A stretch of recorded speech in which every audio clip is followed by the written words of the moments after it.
The presidential candidate of the People's Democratic Party, Atiku Abubakar, and the Labour Party, Peter Obi, on Monday flared the federal government over the insecurity and economic crisis confronting the nation, stating that Nigeria possesses all the negative indices that qualify it as a failed state. The two candidates unanimously agreed that 2023 is Nigeria's decisive year, noting that the election is critical to the country's existence.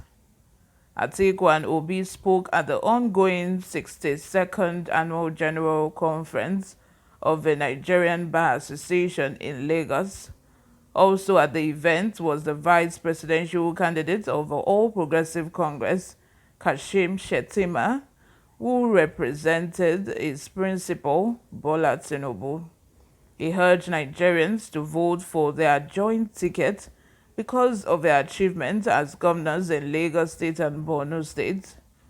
Governors Solomon Lalong and Godwin Obaseki of Plateau and Edo State, respectively, equally attended the conference. The Chief Justice of Nigeria, Justice Olukayode Ariwola, Governor of Lagos State, Babajide Sanwo-Olu, and a particular author, Chimamanda Ngozi Adichie, and other speakers advocated the reform of the Nigerian judiciary in order to position the country on the path of transformational change.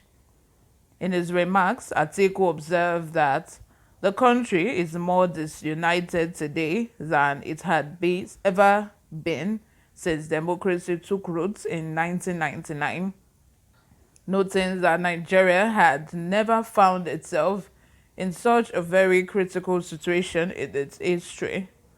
Speaking on the theme, bold transition in the 21st century as far as our country is concerned, he submitted that Nigeria had all the negative indices, adding that the nation had never experienced the current level of poverty, insecurity, and unemployment. He stated, since the return of democracy in 1998-1999, Nigeria has never found itself in such a very, very critical point in our history. Today we have had all the negative indices. Today we are all disunited in the nation. We have never experienced this level of poverty. We have never experienced this state of insecurity. He added that the important thing was to tackle the challenges. This is where history and experience beckons on us that we don't get it wrong at this point in time. If we get it wrong, I don't know when we will get it right, he noted. An online newspaper, The Cable, reported that ex-vice president revealed that he will hand over the federal universities to states if he was elected president. According to the report, Atiku said his administration's reform would involve creating an enabling environment for foreign and local investors. The reforms, he further explained, would include healthcare and education because the government alone cannot bring about development. He stated, one of the fundamental reforms I have in my policy document is to encourage the private sector as far as the development of a country is concerned, both foreign and local. It is very essential because the federal government does not have the resources to do all the things that they want to do, he said.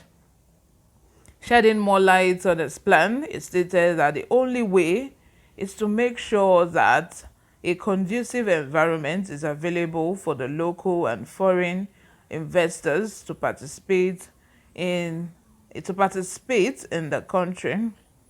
It is whether infrastructure, education, and healthcare.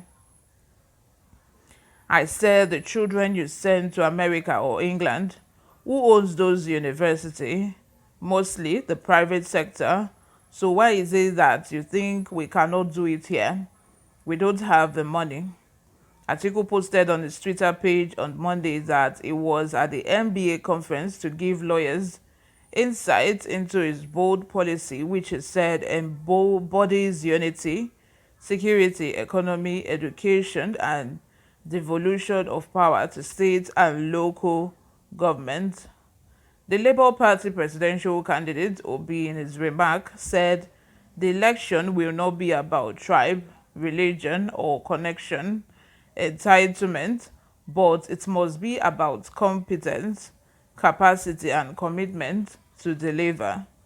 Obi said that Nigeria needs urgent transition from being a highly insecure country to a secure one, and from a disunited country to a united one. He said, "Today we are among the top terrorized countries in the world. We are among the top kidnapping countries in the world. Banditry has taken over part of our country and our Nigerians are being killed." He called on Nigerians to elect the candidate with the capacity to rescue the nation from its current challenges. The APC running mate Shettima pointed out that his principal would replicate at the federal level the feat he recorded in Lagos when he was the governor. Shettima said they would hit the ground running if elected into office in 2023. In a speech titled Democratic Transition in 21st Century Nigeria, 2023 and Beyond, the APC vice presidential candidate stressed that Tinubu is the man to beat because of his skill set. I align with the APC candidate because of his competence and performance, he affirmed. The vice presidential candidate said as governor of Borno State, he facilitated the construction of the best schools in the country. Nigerians have the capacity to see through the worn-out rhetoric and sophoric of pretentious politicians, he said in a veiled attack on his opponent. Nigerians should follow the man we know the road. From day one, we will hit the ground running. We will promptly address the issues of the economy, ecology, and security. Let me know what you guys think in the comment section. Who do you think is actually the best candidate? Because these people here, they tried, their best to sell themselves at the NBA yesterday, but, at the end of the day, may the best man win. Subscribe to this channel if you haven't. I'll see you in my next video. Bye for now.